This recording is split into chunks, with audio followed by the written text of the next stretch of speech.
इस वक्त की बड़ी खबर आपको बता दें, सिद्धू मूसेवाला मर्डर से जुड़ी हुई इस वक्त की बड़ी खबर आ रही है। पुलिस को 2 संदिग्धों पर शक है।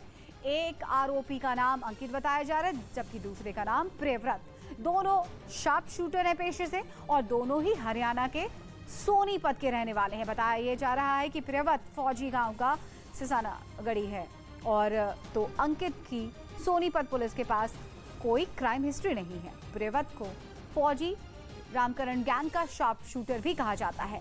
पुलिस मर्डर की एक-एक कड़ी को जोड़कर तफ्तीश कर रही है।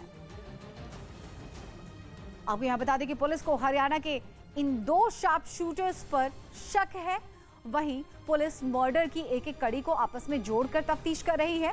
मूसेवाला केस से जुड़ा एक सीसीटीवी फुटेज भी सामने आया है, जिसमें 2 संदिग्ध पेट्रोल पंप पर पेट्रोल भरवाते हुए नजर आए।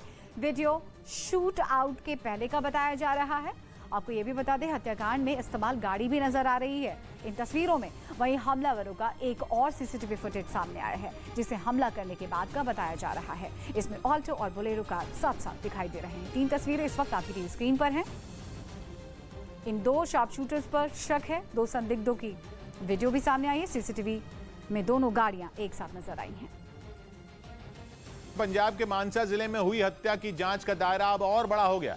कनाडा से दिल्ली और दिल्ली से मानसा के बीच चल रही जांच अब नेपाल तक पहुंच चुकी है, जहां हत्यारों के होने का शक जताया जा रहा है। गैंगस्टर सचिन बिश्नोई ने न्यूज 18 से बात करते हुए एक दिन पहले कबूल किया था कि यह हत्या उसने ही की है। सिद्धू मूसेवाला की हत्या में आप भी शामिल हैं? आपने पोस्ट भी डाली थी एक। हाँ, मैं शामिल था। मैंने अपने हाथों से मारा उसको। सचिन बिश्नोई को यह बताने में जरा भी डर नहीं लगा कि उसने खुद सिद्धू मूसेवाला पर गोलियां चलाई थी। कई राज्यों में दहशत फैलाने वाले लॉरेंस बिश्नोई गैंग को सचिन बिश्नोई ही चलाता है। हालांकि इस गैंग में सचिन का नंबर 3रा माना जाता है। लॉरेंस बिश्नोई और गोल्डी बराड़ का नाम इस गैंग में सचिन से ऊपर है, लेकिन लॉरेंस बिश्नोई तिहाड़ में बंद है और गोल्डी बराड़ कनाडा में बैठा है। इसलिए फिलहाल गैंग के सारे फैसले लेने का काम सचिन का ही है। इसीलिए अब सचिन बिश्नोई की तलाश में दिल्ली और पंजाब की पुलिस ने पूरी ताकत लगा दी, खासतौर पर तब जब उसने खुलेआम हत्या की बात कबूल की हो। हालांकि सचिन बिश्नोई से बात होने के बाद पहले तो न्यूज 18 के लिए भी उसकी बात पर भरोसा करना मुश्किल था। यह आशंका भी जताई जा रही थी खुद को सचिन बिश्नोई कहने वाला शख्स कोई और भी हो सकता है। लेकिन दिल्ली पुलिस और पंजाब पुलिस के अधिकारियों ने शक की गुंजाइश खत्म कर दी। इस बात पर मोहर लगा दी कि फोन पर बात करने वाला गैंगस्टर सचिन बिश्नोई ही था। इस बात में कोई शक नहीं है कि न्यूज 18 इंडिया को फोन करने वाला शख्स कोई और नहीं बल्कि गैंगस्टर सचिन बिश्नोई है। लंबे वक्त से सचिन बिश्नोई को ट्रेस करने वाले पुलिस अधिकारियों ने सचिन बिश्नोई की आवाज को पहचानने में कतई भी देरी नहीं की। न्यूज 18 से बात करते हुए सचिन बिश्नोई ने हमले की वजह भी साफ की। सचिन ने हत्या की वही वजह बताई जिसका शक न्यूज 18 ने सबसे पहले जताया था। दावा यह है कि लॉरेंस बिश्नोई गैंग ने 2021 में हुई विक्की मिद्दू खेड़ा की हत्या का बदला लेने के लिए सिद्धू को मौत के घाट उतारा। हमारे भाई विक्की भाई जो थे हमारे, उनका मर्डर करवाया था। विक्की मिद्दू खेड़ा? जितने भी, हाँ जी, और जितने भी कौशल के शूटर थे जो पकड़े गए थे, उन्होंने भी इसका नाम लिया था और कहा था कि इसने हमें फाइनेंशियली सपोर्ट किया है, ठहरने के लिए जगह दी है। लेकिन माना जा रहा है कि सचिन बिश्नोई और सिद्धू पर हमला करने वाले बाकी शूटर अब नेपाल पहुंच चुके हैं, जिनका पीछा करते हुए पुलिस की टीमें भी नेपाल पहुंचने की खबर है। दूसरी तरफ पुलिस 29 मई को हुई सिद्धू की हत्या की कड़ियां जोड़ने में लगी है। खासतौर पर उस बोलेरो गाड़ी की जांच हो रही है जिसमें सवार होकर हमलावर सिद्धू मूसेवाला तक पहुंचे और उस पर फायरिंग की। वही बोलेरो गाड़ी अब हत्यारों की तलाश में सबसे अहम साबित हो रही है। मानसा में सिद्धू की हत्या वाली जगह से जो सीसीटीवी फुटेज सबसे पहले सामने आई थी, उसमें सफेद बोलेरो कार साफ दिखी थी। दावा यह है कि इसी कार में सवार होकर शार्प शूटर सिद्धू का पीछा कर रहे थे। बाद में बहुत ही चतुराई से सिद्धू की गाड़ी को ऐसे मोड़ पर रोका गया जहां कार की रफ्तार कम थी और सीसीटीवी की पहुंच से दूर भी थी। सीसीटीवी फुटेज में गोलीबारी की आवाज तो सुनाई दी थी, लेकिन किसी भी हमलावर की शक्ल नहीं दिखी थी।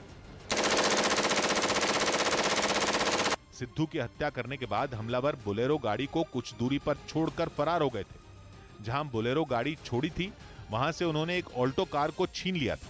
अब एक ऐसी फुटेज भी मिली है जिसमें वही ऑल्टो कार और वही बोलेरो कार एक साथ दिखी।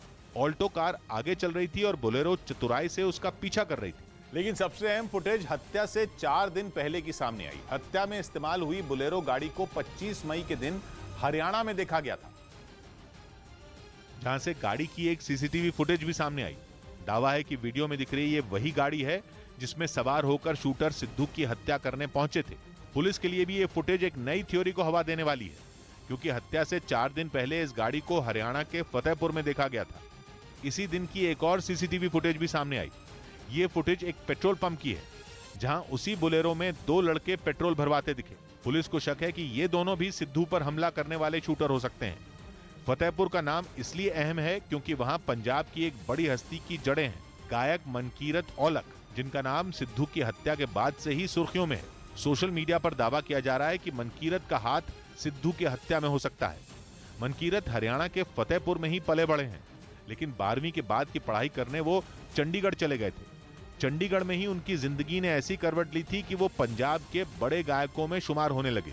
दावा है कि मनकीरत औलख इस हत्या के बाद से ही कुछ लोगों के टारगेट बने हुए हैं। यहाँ तक कि उन्होंने अपनी सुरक्षा बढ़ाने की अपील भी की है, जिसकी सबसे बड़ी वजह है उन्हें सोशल मीडिया पर मिली धमकी। पंजाब के बम्बीहा गैंग ने सोशल मीडिया पर मनकीरत औलख का हाथ सिद्धू की हत्या में होने का दावा किया था और सोशल मीडिया पर एक पोस्ट लिखकर कहा था कि वो बहुत जल्द सिद्धू की हत्या का बदला लेंगे। पोस्ट में यह दावा किया गया था कि मनकीरत औलख पंजाब के गायकों से जुड़ी जानकारियां लॉरेंस बिश्नोई गैंग तक पहुंचाने का काम करते हैं। आरोप तो यहां तक लगाया गया कि पंजाब के गायकों से लॉरेंस बिश्नोई गैंग के लिए पैसों की वसूली का काम मनकीरत ही करते हैं। हालांकि मनकीरत औलख ने इन आरोपों को खारिज करने में देर नहीं लगाई। मनकीरत की नजदीकियां लॉरेंस बिश्नोई गैंग से कोई नई नहीं है। मनकीरत की एक सालों पुरानी पोस्ट भी इंटरनेट पर वायरल हो रही है। ये पोस्ट 2014 की है, जब पंजाब की रोपड़ जेल में मनकीरत ने एक शो किया था। उस वक्त लॉरेंस बिश्नोई पंजाब की इसी जेल में था। पोस्ट में मनकीरत ने लॉरेंस बिश्नोई को अपना बड़ा भाई बताया था और उसके जल्द जेल से निकलने की कामना की थी।